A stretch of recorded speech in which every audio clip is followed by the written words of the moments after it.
So if you want to change the world, start off by making your bed. If you make your bed every morning, you will have accomplished the first task of the day. It will give you a small sense of pride, and it will encourage you to do another task, and another, and another. And by the end of the day, that one task completed will have turned into many tasks completed. Making your bed will also reinforce the fact that the little things in life matter. If you can't do the little things right, you'll never be able to do the big things right. And if by chance you have a miserable day, you will come home to a bed that is made, that you made.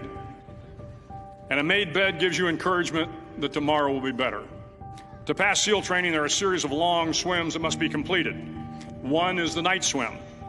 Before the swim, the instructors joyfully brief the students on all the species of sharks that inhabit the waters off San Clemente.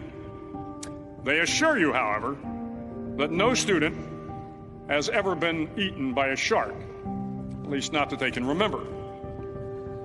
But you are also taught that if a shark begins to circle your position, stand your ground. Do not swim away. Do not act afraid. And if the shark, hungry for a midnight snack, darts towards you, then summons up all your strength and punch him in the snout, and he will turn and swim away. There are a lot of sharks in the world. If you hope to complete the swim, you will have to deal with them. So if you want to change the world, don't back down from the sharks.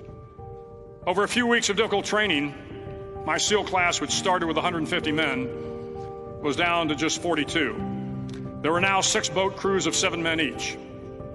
I was in the boat with the tall guys, but the best boat crew we had was made up of the little guys, the Munchkin crew, we called them. No one was over 5'5". The Munchkin boat crew had 1 American Indian, 1 African American, 1 Polish American, 1 Greek American, 1 Italian American, and 2 tough kids from the Midwest.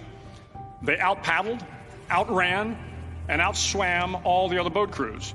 The big men in the other boat crews would always make good-natured fun of the tiny little flippers the Munchkins put on their tiny little feet prior to every swim.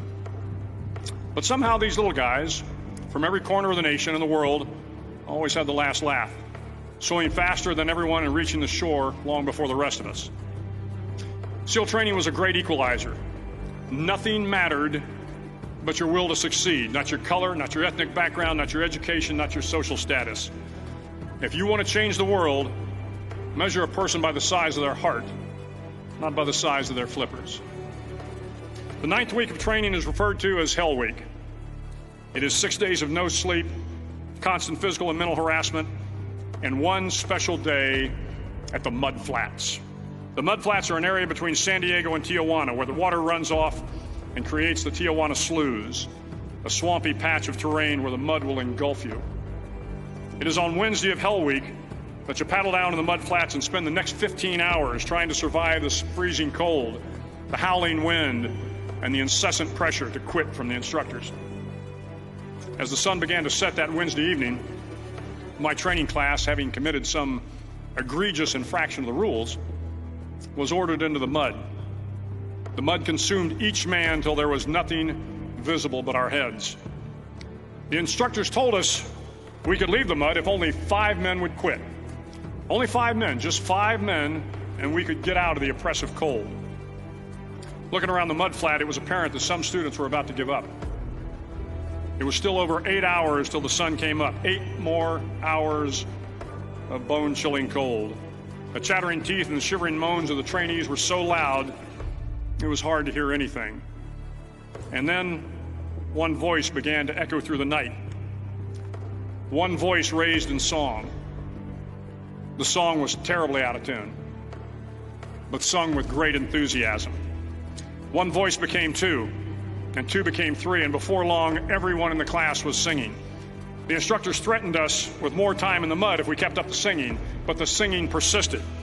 And somehow the mud seemed a little warmer, and the wind a little tamer, and the dawn not so far away. If I have learned anything in my time traveling the world, it is the power of hope. The power of one person, a Washington, a Lincoln, King, Mandela, and even a young girl from Pakistan, Malala. One person can change the world by giving people hope. So if you want to change the world, start each day with a task completed. Find someone to help you through life. Respect everyone. Know that life is not fair and that you will fail often. But if you take some risks, step up when the times are the toughest, face down the bullies, lift up the downtrodden, and never, ever give up. If you do these things, the next generation and the generations that follow will live in a world far better than the one we have today. And what started here will indeed have changed the world for the better.